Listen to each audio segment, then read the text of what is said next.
Well, Mr. Speaker, earlier this week, co-chairs of the 9/11 Commission, Lee Hamilton and Thomas Kean, in an op-ed for the USA Today, wrote that national security is too important to become a partisan issue, and I could not agree more. That is why I wrote President Obama yesterday with 3 specific actions that I recommended he could take immediately with strong bipartisan support to help prevent future terrorist attacks against America. First, I recommended that he immediately bring back the 2 co-chairs of the 9/11 Commission for a 6-month period to conduct a formal review and follow-up to the 9/11 report. Mr. Hamilton and Mr. Kean will be charged with evaluating which of the Commission's original recommendations have been implemented and to what end, and which have failed to be implemented and at what cost. Second, I urge the creation of a Team B concept separate from the review that would be conducted by the 9/11 Commission co-chairs. Historically, the phrase Team B refers to a group of outside experts brought together to analyze the threats posed by the Soviet Union to the United States and counter the positions of intelligence officials within the CIA and government as Team A. The Team B concept has been successful in previous administrations when fresh eyes were needed to provide the Commander-in-Chief with objective information to make informed policy decisions. I believe it can work.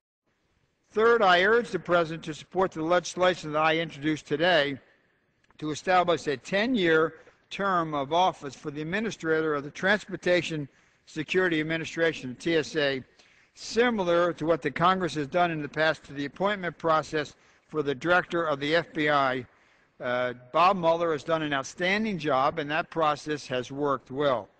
Since TSA's creation following 9/11, TSA has had 6 administrators, 6, averaging terms of just 1.5 years.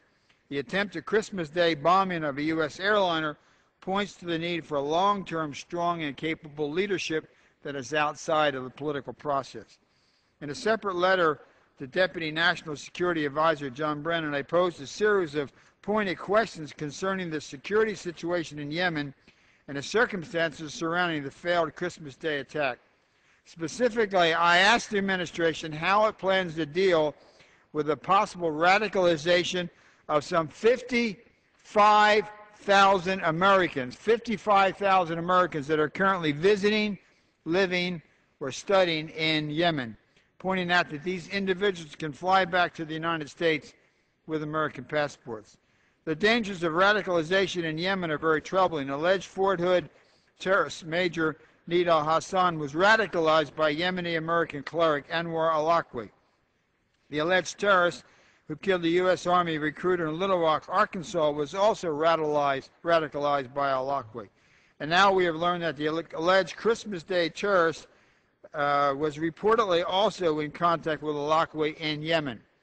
Convicted terrorist John Walker Lynn was radicalized in Yemen while studying Arabic in 1998 and 2000, leading to his collaboration with the Taliban in Afghanistan.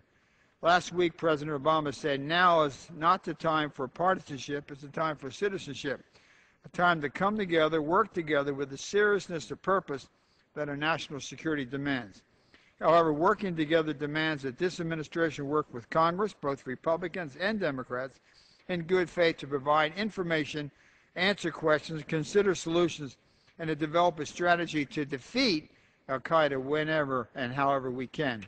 The administration must live up to the President's challenge to involve Congress in the active participation on counterterrorism matters. This can only happen, however, if the legislative branch, Republicans and Democrats, are included in the process. In closing, I urge my colleagues in the House to support bringing back the 9/11 team, Kean and Hamilton, for 6 months, create a Team B to consider innovation solutions to disrupt and defeat al-Qaeda, and to make the TSA administrative position independent, nonpartisan, that will go for long-term, similar to what we currently do with regards to the FBI. These are good bipartisan steps to protect the homeland and ultimately to defeat al-Qaeda. And with that, Mr. Speaker, I thank you for courtesy and yield back the balance of my time.